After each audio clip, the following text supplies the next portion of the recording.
The 7 biggest mistakes people make when dealing with Saturn in astrology. Mistake number 1 is the idea that Saturn is bad.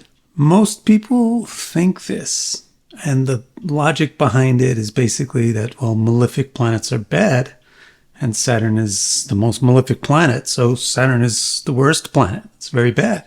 Actually, it might come as a surprise to you, and it's a little off topic, but technically speaking, Mars is a bit worse of a malefic than Saturn, but that's kind of besides the point. The point is it really true that malefics are bad?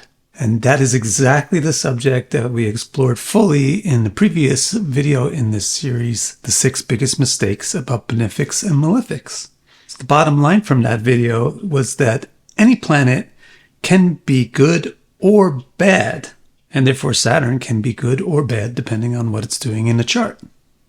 The second biggest mistake is that Saturn is good. So yes, Saturn is not bad, but Saturn is still Saturn. So just as it's a mistake to be completely doom and gloom about Saturn and say that it's bad, it's equally a mistake to just flip to the other side of the spectrum and say Saturn is good. Saturn is Saturn. That doesn't make it good or bad, but it does make it Saturn. And Saturn is not really somebody that you would want to invite to a party or take out on a date or that you would hope shows up on your vacation. Because the things that Saturn represent are very serious. Serious things are neither bad nor good. It depends on how you deal with them. But still, Saturn is not really a good planet, just as much as it's not really a bad planet. Its goodness or badness depends on what's going on with it in a chart at any given time. The third biggest mistake that people make when dealing with Saturn in astrology is that Saturn represents authorities. Authority, maturity, stuff like that. A lot of people think that Saturn symbolizes those things. But the truth of the matter is that the Sun, not Saturn, symbolizes those things. And so if that's the case, why do so many people think otherwise? Well, it's because in practicality, the things that Saturn does symbolize have a indirect but very significant effect on things like maturity, authority, discipline, and so forth. So the real question is, what exactly does Saturn represent? Just as Mars and Venus form a pair of opposites, Saturn and Jupiter form a pair of opposites. And so Saturn is the counterpoint to Jupiter. Where Jupiter represents positivity, Saturn represents negativity. Negativity is not necessarily bad. If you have cancer, you want to get rid of it. You want to be negative towards it. You want to reduce it. So that's an example where negativity is good. Saturn is negative. It doesn't mean it's bad. But it doesn't mean it's not negative. So there are 2 important ramifications of negativity: pessimism and decrease, the minus sign. So this is why Saturn has to do with all types of things that are pessimistic and reductive. This is why it's thinning, and it has to do with scarcity. So you just have to flesh that out a little bit and you get all the symbolisms that Saturn actually accurately represents. So to give you a few of the key ones. Because it represents pessimism, it therefore represents skepticism and realism. And because it represents decrease, it has to do with restriction of things, not letting things grow or increase. Because of that, it has to do with strictness and the restricted. That's why Saturn has to do with people that are highly controlled or restricted, the lower classes, the more downtrodden people. And this is why it has to do with strictness and limitation in general. Also, decrease has to do with destruction, to reduce something. And so this is why Saturn symbolizes death and longevity. And that's where all the things like age, time, oldness, illness, that's how all those associations become authentically and truly in the portfolio of what Saturn actually does symbolize. Now, what about the concept of Saturn symbolizing authority? Really, the Sun symbolizes authority. But you can see how Saturn's symbolism has a huge indirect impact on how you or I would experience authority, because it has to do with restriction and strictness and the restricted. So restriction and strictness is what authorities do, and the restricted are the people who are impacted by authority. Some people think Saturn represents maturity. It doesn't. The sun represents maturity. But Saturn indirectly impacts maturity because it has to do with age and skepticism. Immaturity has the opposite of skepticism to it as naivety. Many people think that Saturn represents dutifulness or duty in general and discipline. Really, it's the sun that represents duty and dutifulness, and it's Mars that really represents discipline per se. But Saturn, again, has a huge impact upon those things indirectly because it represents strictness and limitation, not exceeding your boundaries, staying within your rule set, following your duties. Dutifulness is not what Saturn represents, but limitations is what Saturn represents, and limitations has a lot to do with duty and discipline. The fourth big mistake about Saturn is that Saturn is your karma. Maybe this statement makes me cringe just because I have a traditional education or understanding of what karma actually, how you define this concept of karma. If you don't have that kind of a traditional definition, maybe you're just taking karma in the modern loose sense of the word as heavy, difficult, burdensome stuff. And in that case, it's fine to say Saturn is your karma because, yeah, Saturn does represent that kind of stuff. But that's not really what karma means. So to be clear, karma is the momentum of an action. Like anything you do creates some sort of effect. Karma is the agency by which that effect is produced. It's the momentum of the action that produces the effect. So karma is the cause of everything which is happening in your life. The good, the bad, the ugly, the beautiful, everything.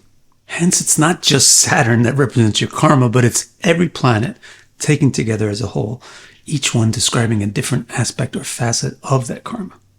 The fifth biggest mistake about Saturn in astrology is that an exalted Saturn is even worse. This is a very weird idea, and I'm not really sure how it even exists, because it's just defiant of the very basic fundamental mechanisms of how astrology is supposed to work. Exaltation and debilitation are the two poles of conditions on a scale that we call dignity. Dignity is a really simple thing in astrology. Just like the more dignified a person is, the more well they behave, and the more undignified they are, the more roughly they behave. Similarly, the more dignified a planet is, the better the permutations of their symbolisms turn out. And the more undignified a planet is, the worse the permutations of their symbolisms. So it's not complicated at all. So it's hard to understand why people would think that an exalted Saturn would be worse than a debilitated Saturn or a neutral Saturn. Maybe it's because sometimes you see weird situations in charts. So for example, maybe you see a chart where Saturn is debilitated. It's in Aries. But you see that the native is very healthy and they're very hardworking and so forth. They have the traits that they're not supposed to have if Saturn is debilitated. So you might think this whole dignity thing is wrong. You might try to reinvent the whole wheel and say that it's better to be debilitated, to have a debilitated Saturn. But you really should not do that. You should go through a checklist of other basic things first before you try to reinvent the actual system of astrology. So first of all, you should ask, is the Saturn really in Aries? Maybe I'm not using the accurate zodiac. I mean, maybe I'm, this is a whole other problem. And one day I'll do a biggest mistakes about the zodiac episode. But if you're not using tropical coordinates, you might be thinking that things are in signs that they're not really in. Putting that aside, going on to the next thing, maybe Saturn is in Aries, but what degree is it at? Because that makes a huge difference. Maybe it's in a degree in Aries where it has a lot of access to Libra, Capricorn, and Aquarius amshas or subdivisions. And that will actually give it a very strong dignity, actual dignity, in spite of the fact that it is sitting in Aries. Maybe Saturn happens to be in very redeeming or empowering yogas. Or maybe the other factors that have to do with these things that you're interpreting, like health and tenacity and so forth. Maybe those factors are really, really great and they're counterbalancing or counteracting Saturn's debilitation. Those are the kind of things you want to look at before you decide to throw one of the basic fundamental concepts of astrology like dignity out the window or turn it upside down. Similarly, you might see Saturn exalted in Libra, but you might find a native who is very excessive and over-emotional. We'll just do the same checklist. Is this really Libra? Is this really debilitated, even if it is in Libra? Number 2, second point. Third thing is, maybe it's exalted, but it's in terrible yogas. And the fourth thing is, maybe Saturn is doing fine, but the other things that have to do with, excess and laziness are not doing great at all. So just to clarify, when things are not meeting your expectations in a chart, when you're reading a chart and it's not matching with the native, it's not because astrology it's wrong. It's because we, the readers, haven't considered all the factors. So instead of monkey wrenching all the basics of astrology like dignity, just learn astrology better. The basic mechanics of dignity are really simple, and please don't try to alter them. It's very simple that the better the dignity of a planet, the better the effect. So a Saturn that's in better dignities, the dignities like friendship or domicile or exaltation, you'll get interpretations like the native has a good sense of tenacity. They keep working. They have fortitude. They don't get affected by things too easily. They stay on point and they keep their own determination. They have good minimization. They don't excess on things. And they have good self-restraint. So those are the qualities of Saturn in good dignity, and the qualities of Saturn in poorer dignity, which means below neutral, like in inimical signs or in debilitation. You get kind of the opposite of that. They're lazy. They don't like to work. They can't work. They hate work.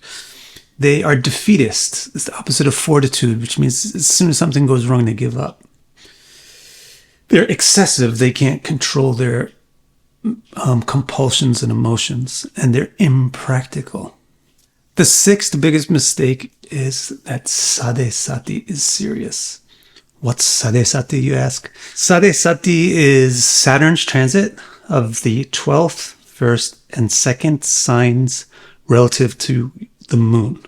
Like I said, if you don't know what it is, it probably means you're not Indian or you haven't really had much exposure to Indian astrology, because Sadesati is very highlighted and limelighted therein, even though actually it has little or no mention in any classic texts of Indian astrology.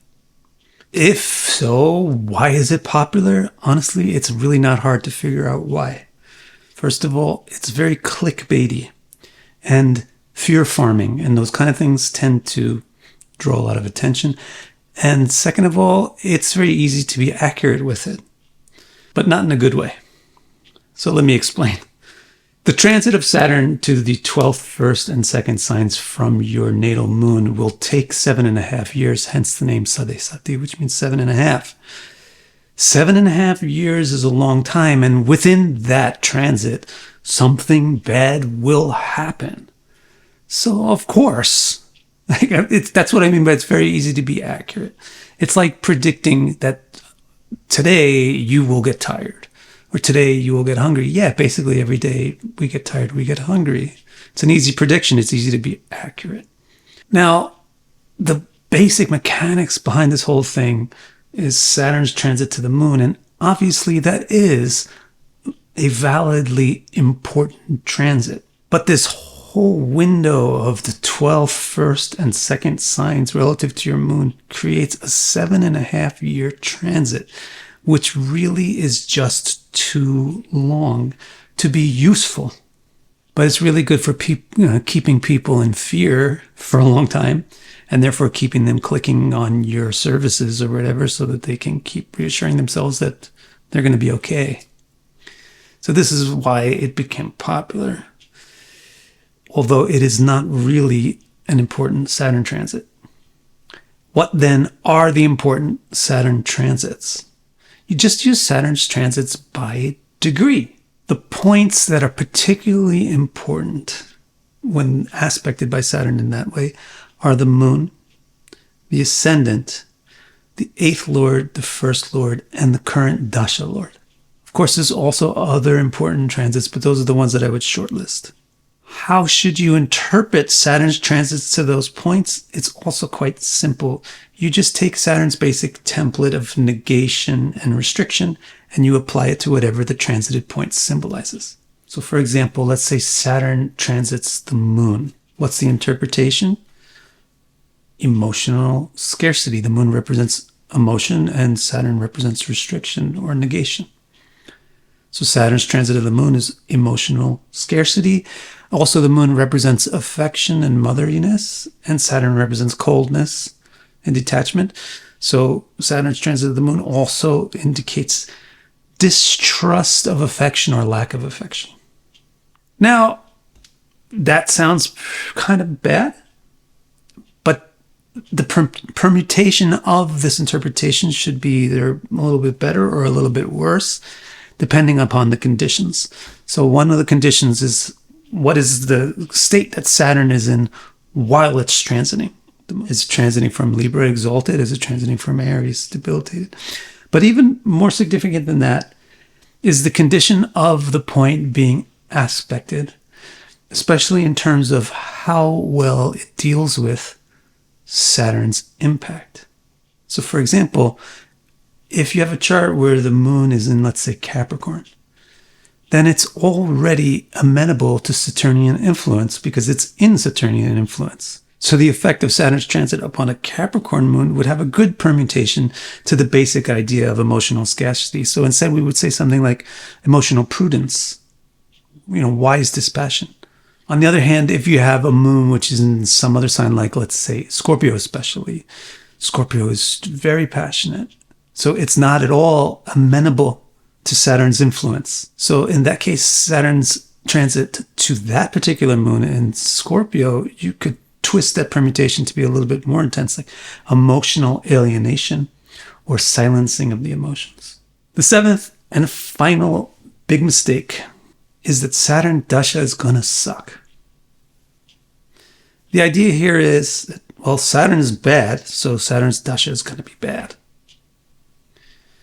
And we covered that already in mistake number 1, really, isn't it? So this mistake number 7 is really just based on mistake number 1. And if you don't make mistake number 1, you probably won't make mistake number 7. We already clarified that any planet can be good or bad. And therefore Saturn can be good or bad. And therefore Saturn's dasha could be good or bad. It depends on Saturn's condition in your chart. So if you have a bad Saturn in your chart, then yeah, your Saturn dasha is bad. And if you have a good Saturn in your chart, then no, your Saturn dasha is good. Now, let me just say here, dasha interpretation and theory doesn't look very complicated. But in practice, it's very difficult because it's very, very complicated.